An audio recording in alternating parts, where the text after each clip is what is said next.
Olá, meu irmão, olá, minha irmã. Aqui é o Frei Demétrios, o Padre Demétrios. Desejo a você um grande abraço em Cristo Jesus, paz e bem, que o amor de Deus esteja presente plenamente em teu caminho, em tua vida, na acolhida deste mesmo Deus em seu coração. Estamos refletindo sobre o Evangelho de Mateus, introduzindo algumas características deste Evangelho para que você realize uma boa leitura e tenha um bom entendimento desse livro, que é o primeiro dos Evangelhos que está na nossa Bíblia. Dizíamos no primeiro programa que esse Evangelho é nascido num ambiente judaico, de gente judia, de gente de sinagoga, que começou a seguir Jesus, mas que depois foi expulsa da sinagoga, e eles tiveram que reaprender a seguir a vida judaica a partir da pessoa de Jesus, que é o centro de nossa fé. Depois, no segundo programa, vimos as 5 primeiras características do Evangelho de Mateus. Lembrando que Jesus está presente na vida, no começo, no meio e fim, que o Mateus é o Evangelho do Pai, é o Evangelho da Justiça, é que o projeto do Reino de Deus e a valorização da história e do Antigo Testamento. Agora quero falar sobre a 6ª característica deste Evangelho. É um Evangelho que vai falar sobre as mulheres. A presença das mulheres na comunidade, na história bíblica. Na genealogia de Jesus, lá no começo do Evangelho de Mateus, versículos de 1 ao versículo 17. Nessa genealogia, aparecem 5 mulheres. Isso era incomum no ambiente judaico, que é um ambiente patriarcal, onde a visão é de pai para filho, pai para filho, pai para filho. As 5 mulheres que aparecem na genealogia, elas são 5 mulheres que, de acordo com os olhos morais, são problemáticas. Elas têm problema. Primeiramente, nós vemos Tamar. Quem é Tamar? Gênesis capítulo 38. Tamar é a mulher que perdeu o marido e se fez passar por uma prostituta. Temos Raabe. Josué capítulo 2, versículo de 1 a 21. Raabe era uma prostituta. Temos Ruth. Basta ver o livro de Ruth. Ruth era moabita, isto é, ela era uma estrangeira. Temos também Betsabeia, mulher de Urias, que foi violentada por Davi.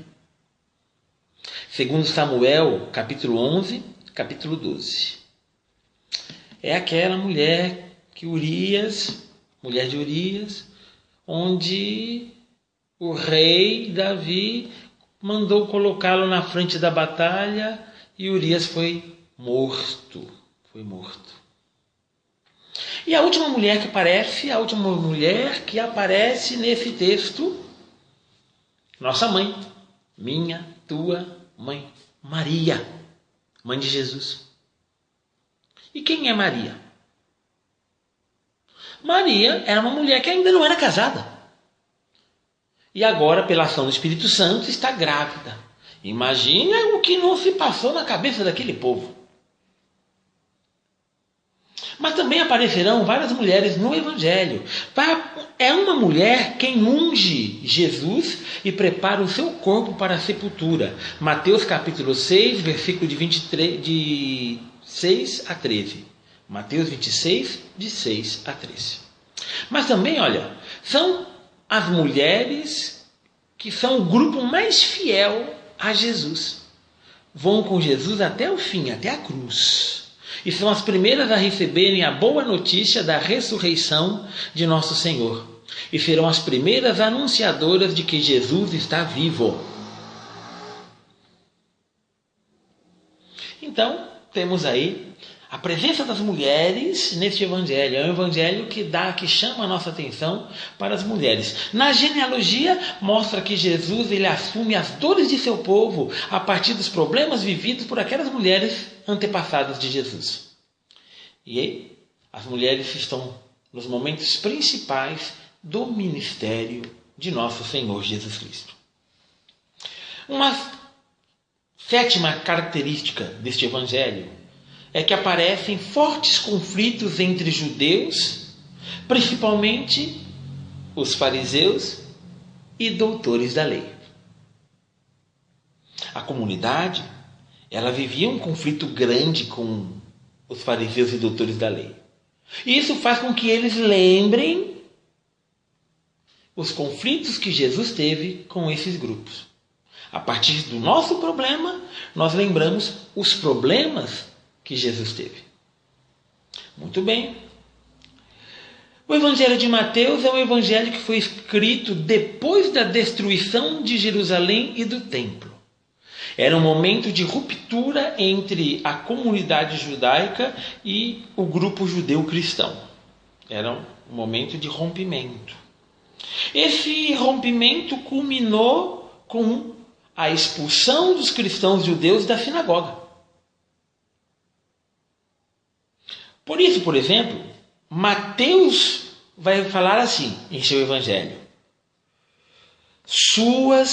vossas sinagogas, ou sinagogas deles. Capítulo 4, versículo 23, capítulo 9, versículo 35, capítulo 10, versículo 17, capítulo 12, versículo 9, capítulo 13, versículo 54, capítulo 23, versículo 34. Conflitos, conflitos e conflitos. Uma oitava característica deste evangelho é o evangelho das bem-aventuranças. São 7 ou são 9, dependendo do jeito que a gente conta as bem-aventuranças. A recompensa na primeira, a recompensa aos pobres, bem-aventurados os pobres, porque deles é o reino dos céus, também vai aparecer na sétima, bem-aventurados que são perseguidos pela justiça. A promessa está no presente, está no tempo presente. Deles é, e não deles será. Não, deles é o reino dos céus. Está no presente. Agora, as outras bem-aventuranças, elas estão no futuro. Herdarão a terra, serão saciados e assim por diante. Diferentemente de Lucas, no Evangelho de Lucas tem as bem-aventuranças e logo em seguida tem os ai de vós. Ai de vós ricos, tarará, tarará, tarará. Ai de vós que estão rindo, tarará, tarará, tarará. Em Mateus, o ai de vós vão aparecer separados das bem-aventuranças. O ai de vós vai aparecer no capítulo 23 do Evangelho de Mateus.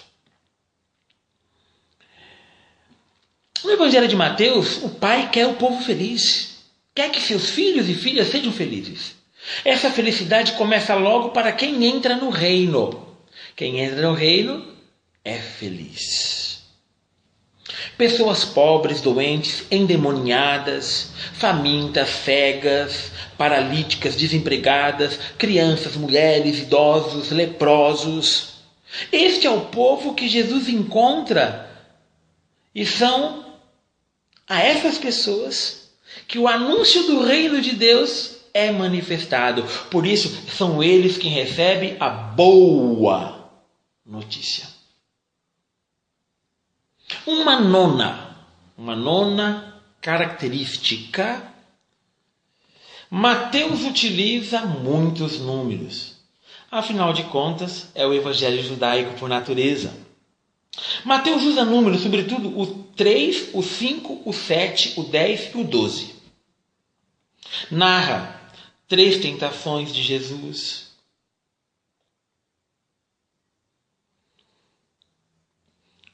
Eu chamo de 3 quando. vai narrar 3 quandos. Quais são esses quandos? Capítulo 6, versículo 2, versículo 5 e versículo 16. Quando tarará, quando tarará, quando tarará. 3 súplicas no Monte das Oliveiras. 3 negações de Pedro. 3 séries de 14 gerações, como nós vimos na genealogia. Encontramos 7 discursos de Jesus, 7 parábolas sobre o reino. O Evangelho está organizado em 5 livrinhos, igual o Pentateuco dos judeus. Evangelho judaico, 5 livrinhos, que nem o Pentateuco. Que nem o Pentateuco no Antigo Testamento. Devemos perdoar não apenas 7 vezes, mas 70 vezes 7.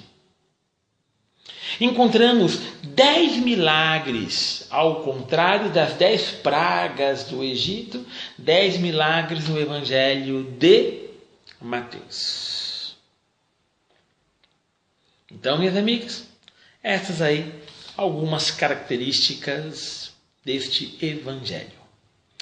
Até o próximo, vamos dar continuidade e encerrar essa introdução ao Evangelho de Mateus.